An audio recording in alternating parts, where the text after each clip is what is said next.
Hi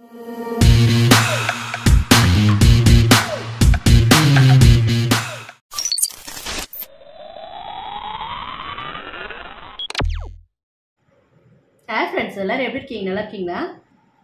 Friends, நம்ம சேனலை subscribe பண்ணுங்க friends. அப்படியே பக்கத்துல இருக்க பெல் ஐகானை கிளிக் பண்ணுங்க. கத்திரிக்காய் பக்கோடா எப்படி செய்யலாம் பார்க்கலாம். இப்போ ஒரு அகலமான பாத்திரம் எடுத்துக்கோங்க. அதில் நீல நிறமா கட் பண்ண வெங்காயத்தை சேர்த்துக்கோங்க. 3 பச்சை மிளகாவை 2 கீரி இது மாதிரி சேர்த்துக்கோங்க.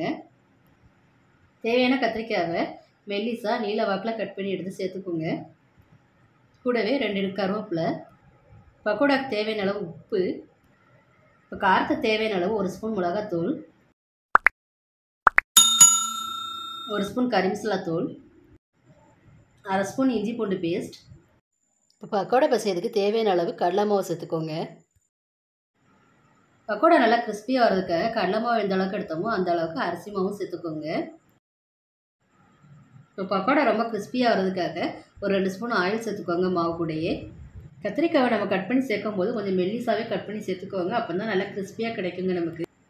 ஆயில் சேர்த்த பிறகு மாவு கத்திரிக்காய் எல்லாமே ஒன்றா மிக்ஸ் ஆகிற அளவுக்கு நல்லா மிக்ஸ் பண்ணி கொடுத்துக்கோங்க. கொஞ்சமாக தண்ணி சேர்த்து நம்ம பக்கோடா போடுற பதத்துக்கு மிக்ஸ் பண்ணி எடுத்துக்கலாங்க. நல்லா மிக்ஸ் பண்ணி எடுத்ததுக்கப்புறம் நம்ம ஒரு 10 நிமிஷம் போல் இதை ஊற வச்சுக்கலாங்க. 10 நிமிஷம் போல் நம்ம ஊற வச்சதுக்கப்புறம் கத்திரிக்காயில் மாவு பிடிச்சி எவ்வளோ பக்கமாக வந்திருக்குன்னு பாருங்கள். இப்போது ஒரு கடாயை எடுத்து நல்லா ஹீட் பண்ணிட்டு அதில் பொரிக்கிற அளவுக்கு தேவையான அளவு எண்ணெய் சேர்த்துக்கலாங்க. ஆயில் நல்லா ஹீட் ஆகிடுச்சிங்க. பக்கோடா போட ஸ்டார்ட் பண்ணலாம்.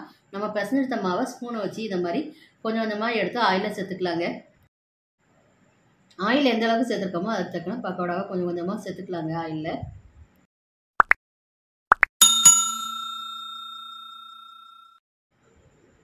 இப்போ நல்லா வெந்துருச்சுங்க. திருப்பி கொடுத்துக்கலாம் பக்கோடாவை. நல்லா மொறுன்னு கிறிஸ்பியாக வர அளவுக்கு பக்கோடா நம்ம பொரிச்சு எடுத்துக்கலாங்க.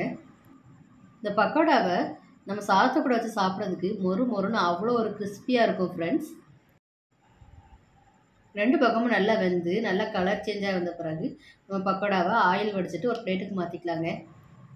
கத்திரிக்காய் பிடிக்காதவங்களுக்கும் இந்த மாதிரி பக்கோடா செஞ்சு கொடுங்க, விரும்பி சாப்பிடுவாங்க.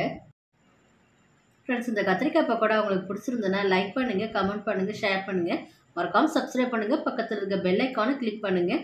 தொடர்ந்து சப்போர்ட் பண்ணுங்கள் ஃப்ரெண்ட்ஸ். தேங்க்யூ.